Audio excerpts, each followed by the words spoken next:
So then he got caught 300 foxes and took firebrands and turned their tails to tail, hooked them together and put firebrands in them and let them loose in the Philistines' cornfields and burn up all their corn. Then they was mad. And the Philistines said, "Who done this?" And they told him Samson, because he had taken a wife and given her to her father, took her and gave her to somebody else. So then Samson said to him, "Though you have done this, yet I'll be avenged of you, and after that I will cease." And he smote hip and thigh with a great slaughter, and he went down and dwelt on the top of rock Etam. So he done beat up a bunch of them, killed them. So then the Philistines went towards Judah, and the tribe of Judah asked them, "Why did you come against us?" And they told them to bind Samson. So then about 3,000 men of Judah went up to get Samson, because they didn't want to go to war, so they going against their own people.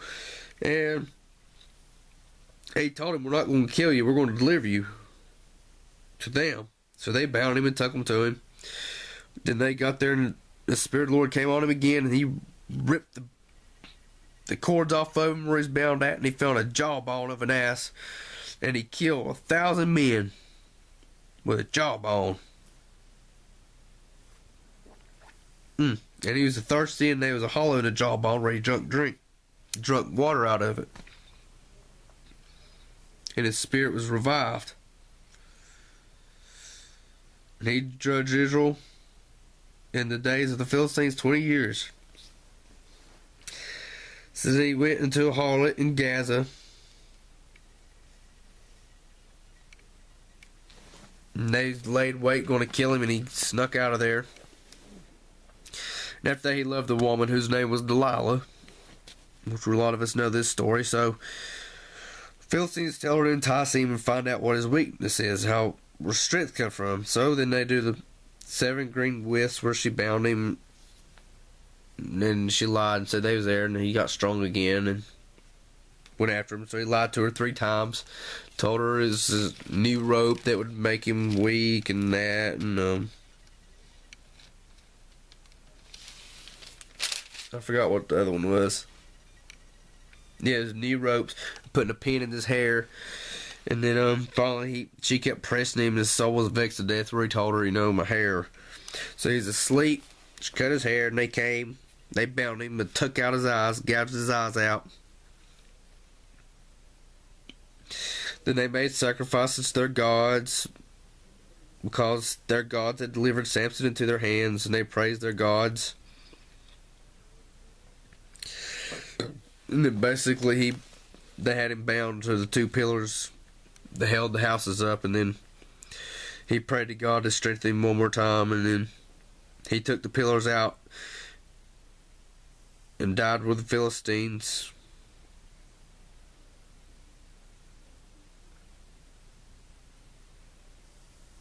And then all the kings was dead of the Philistines.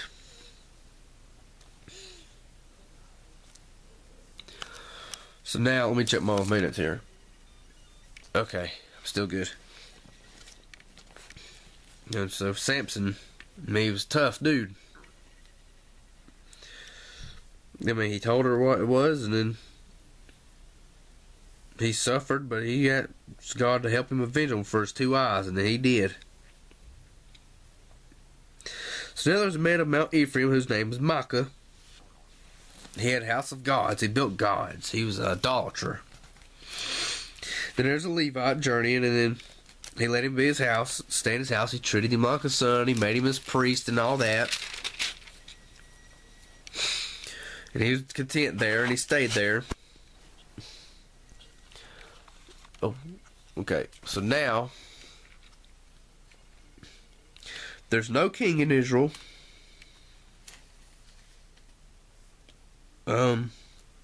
The tribe of Dan sought them an inheritance to dwell in, and to that day all their inheritance had not fallen to them among the tribes of Israel. Because there were still people in the land, they just set them out certain parts until they expanded. So they came up to Mount Ephraim and whatever and lodged there.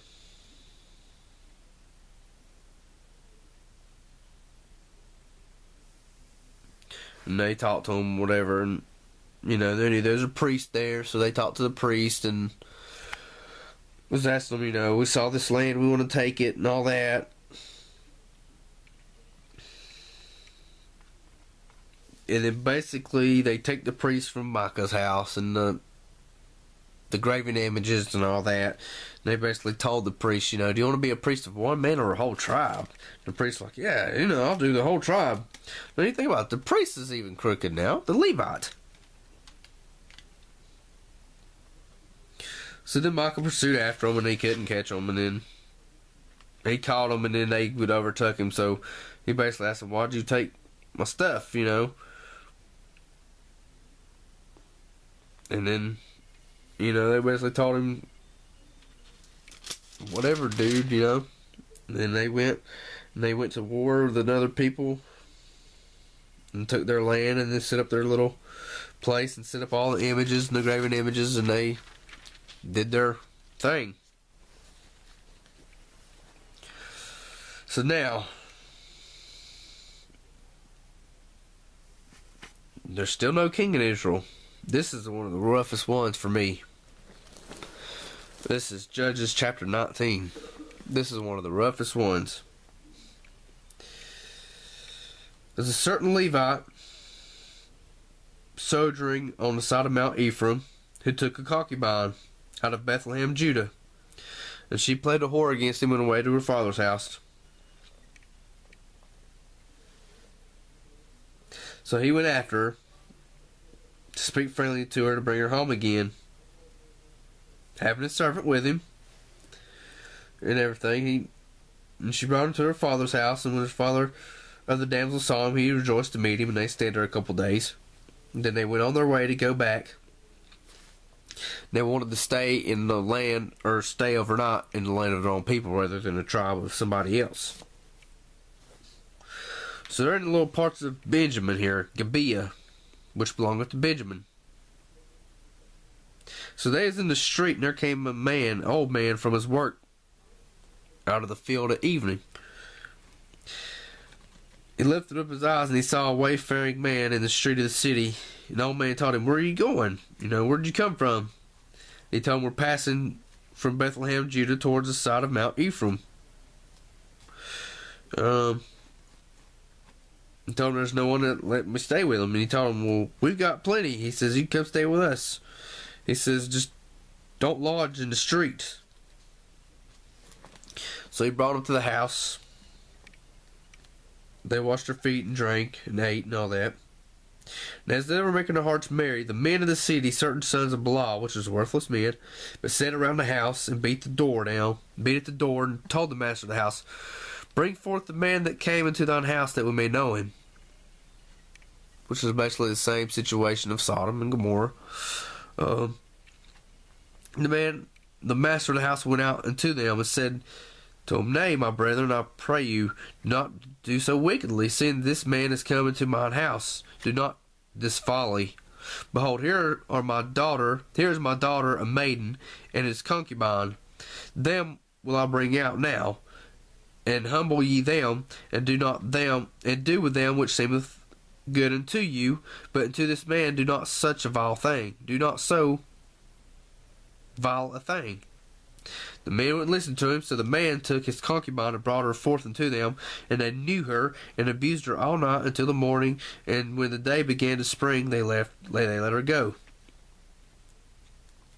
So she fell at the door of the man's house, where her lord was, till it was light. And the Lord rose up in the morning, opened the doors of the house, went to go his way, and behold, the woman, his concubine, was fallen down at the door of the house. Her hands were upon the threshold. So to know them, there's proof that it ain't just to meet them and say hello, because they raped her, abused her, and did everything the whole night long. The children of Benjamin now.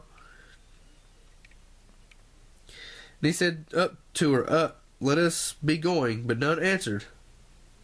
The man took her up on his ass, and he rose, and he came into his place. He took a knife, and laid a hold of his concubine and divided her together, her bones into 12 pieces. He cut her up into 12 pieces.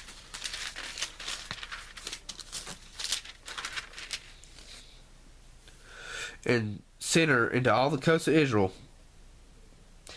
And it was so that all that saw, it said there was no such deed done nor seen from the day that the children of Israel came up out of Egypt unto this day. Consider it, take advice, and speak your mind. Man, this is unreal, man. The dude's done raped her and he took her and cut her up. So all the children of Israel heard it now. All the tribes, and they went after Benjamin. They went after the tribe of Benjamin. There's 400,000 footmen that drew sword, and they went against them. And they went to him, asked him, "How have you done this, such wickedness?" And the Levite, the husband of the woman that was slain, answered and said, "I came to Gibeah that belongs to Benjamin, I and my concubine to lodge." And they said that the men rose up against her, against his house, and thought to slay him and his concubine. They have forced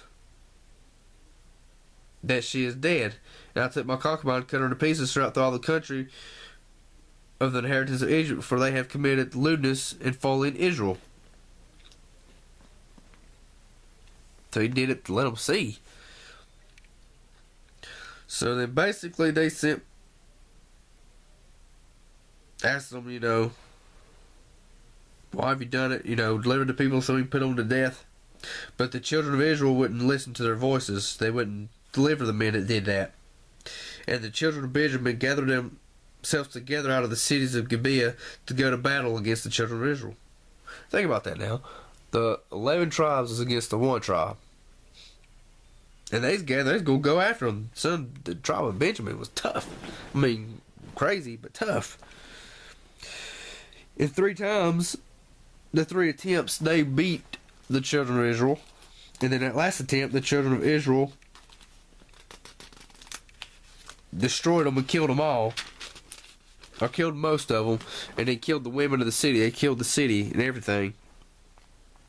So then there's like, basically, well, how are we going to, repopulate Benjamin and all that stuff? Because we don't want to cut the whole tribe off. So then they, basically, asked, when they went, where did it go to?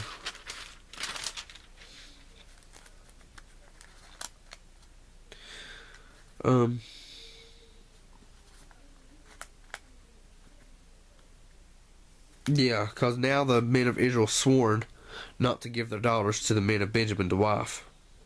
And the people came to the house of God and abode there till even before God, and lifted their voices and wept sore. And basically they said, "Who is there among the tribes of Israel that came not up to the congregation unto the Lord, for made great oath concerning him that came not up to the Lord of Mitzvah, saying he shall surely be put to death?" So then the children of Israel repented them for Benjamin their brother.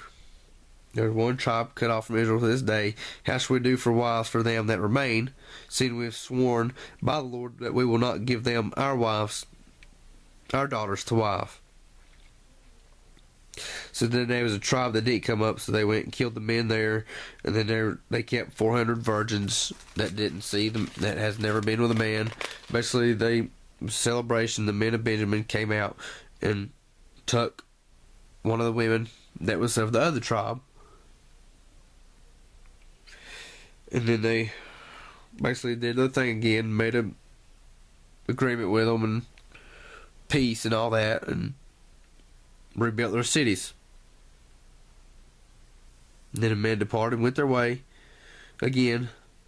And in those days there was no king in Israel. Every man did that which was right in his own eyes. There was no law. There was no leadership. There was nothing. I mean, people did what they wanted to. God had to raise up judges. He raised up judges to lead them, mighty men. And they still kept turning and turning and turning. They just they had to have someone lead them to keep a relationship with God and to worship Him and stuff, because if there was no one leading them, they did that which was right in their own eyes, which is a lot of us today do. We do that which is right in our own eyes.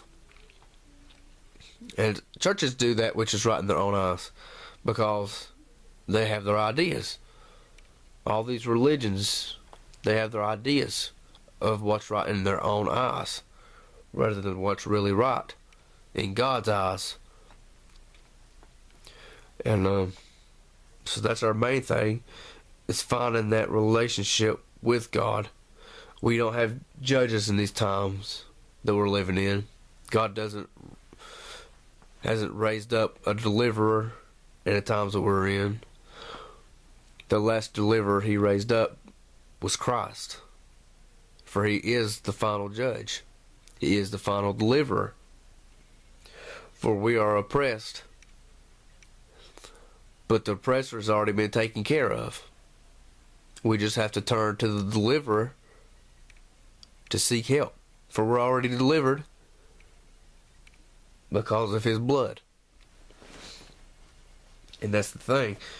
God sent deliverers to raise them up, judges. And the final judge that was sent was Christ, because He paid the ultimate sacrifice, the atonement for our sins, for us to be delivered.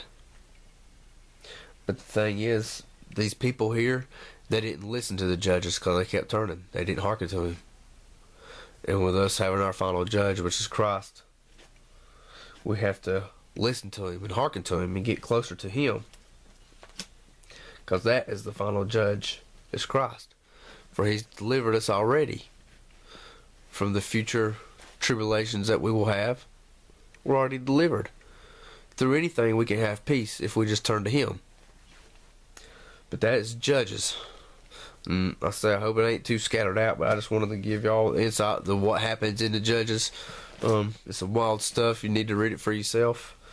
But just know that these people did that which is right in their own eyes. And look what happened to them. They kept getting into more trouble and more trouble and more trouble. And God had to raise up judges to lead them and say, this is not the way, this is the way right here. So it's like us today. All we're doing is doing what's right in our own eyes. And that's a scary thing. Alright.